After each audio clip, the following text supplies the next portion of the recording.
I'm getting excited because I told you when we get to these dog days of summer when it comes to baseball, a lot of times I just check the box score and then you move on. You don't really focus in. It's just like, all right, so much going on. But that being said, I saw that next year around this time, August 2nd to be exact, 2025, that the Bristol Motor Speedway will be hosting a baseball game. And you mentioned Ellie De La Cruz and the Reds will take on the Braves. And maybe that has something to do with his appeal because a lot of people are going to come out. But what is baseball trying to do in terms of, we've seen other sports, basically hockey, play in these different venues. What is this? How did this kind of all come about? And what do you expect from a big place like the Bristol Motor Speedway to host a Major League Baseball game? Yeah, and baseball's done it too. They've done some additional venues, right? Like so they went to London. Right. They played these games in baseball parks in Korea and Japan.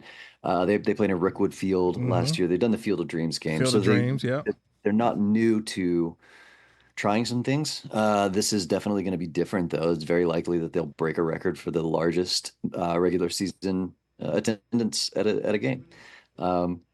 If you're going to play at Bristol, I think Cincinnati and Atlanta they're the two, I think, closest teams. So that's a great matchup there. You're going to get Ellie De La Cruz. You hope Ronald Acuna Jr. is back by then, maybe Spencer Strider, like some of the bigger names in the sport. And I think it's cool. I am not a NASCAR guy, so I've never been to Bristol.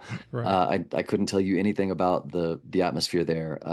But I have heard that it's amazing. I mean, 100,000 people. I've been to music festivals that have that many people, and the energy is insane. So I cannot imagine that at a baseball game when you've got sort of two teams that are from around that area. Yeah, I think it's going to be crazy. I'll be very interested to see the dimensions of the field and how they fit it onto the infield and all that nerdy stuff. Like, what are going to be the park factors? Like are you more or less likely to hit home run? What's the air pressure like at Bristol, Tennessee? But yeah, I think it's cool.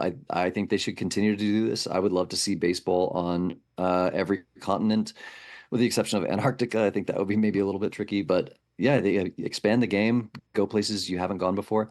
The other thing I think is interesting too is a couple of years ago, Rob Manfred said that he really wanted to expand the league to 32 teams, but we can't do that until we get the stadium situations sorted out in Oakland and in Tampa. Well, Oakland sorted. Yes, still waiting.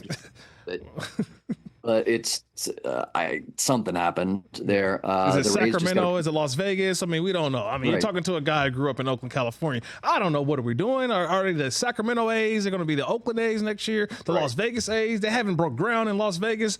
Don't ask me. I'm not a fan anymore. So I'm good. It's a mess. Sell the team, John Fisher. But Yes. But now that those two things are sorted, Major League Baseball might be looking to Tennessee to be like, could you guys support a major league team in Nashville? I know Nashville's one of the possible candidates. So that's another maybe side factor to look at and see how the crowds go. Keeping baseball relevant in August. I like it. Major League Baseball doing something different, keeping our eyeballs peeled on the Bristol Motor Speedway next year. So I'm looking forward to that. Catch the Rich Eisen Show every single day on the Roku channel, 12 to 3 Eastern, for free.